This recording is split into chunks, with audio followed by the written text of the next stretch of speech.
Aisa Anjuman Islami Muashara Manipur ki General Secretary Amoina Yamna Nuwaitaba Hogo Haitare Koigi social media da viral oikiba Sanamahi laining chatpa Maitai Itilinaw singda sokadaba wahi wata sizinaraga comment biruba Mustafa King aina koigi Facebook account amadagi comment biruba mahasi Anjuman ki thomi singna mayumdagi mahakko akoina pick up tawjarubani sigum laba koigi dharmaga mari leina bofam singda comment piba si tawroidabani चाहे Meitei lining चटपगी ओइरो इस्लाम lining चटपगी ओइरो नत्रगना Christian lining चटपगी ओइरो हाइबो फमसिंग सिदा अखोय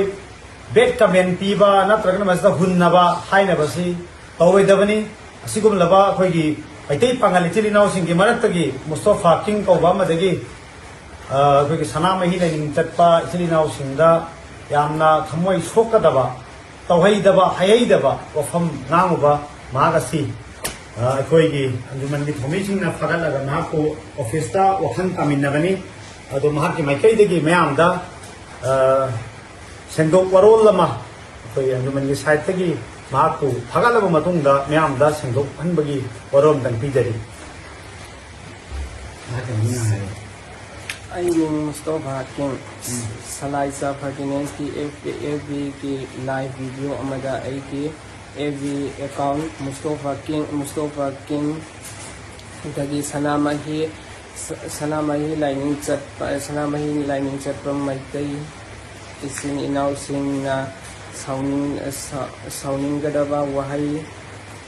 Sanamahi panduna comment ama piruba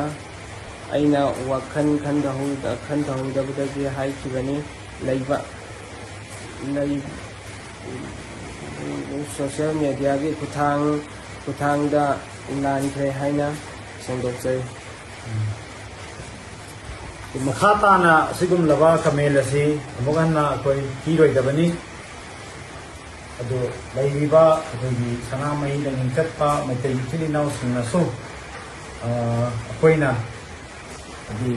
अंजुमन इस्लामी मुआशरा की माइकैदगिसु सिगुम लबा महाकी comment अदुदा viral ओहनखिबा Facebook page सिंगदा फेसबुक अकाउंट सिंगदा सोशल मीडिया सिंगदा थगतखिबा मयाम अदुमसु लौथोकपियो हाइना अंजुमन इस्लामी मुआशरा लिलोंग मणिपुर की माइकैदगी लेबाक मयामदा अपील तौदे।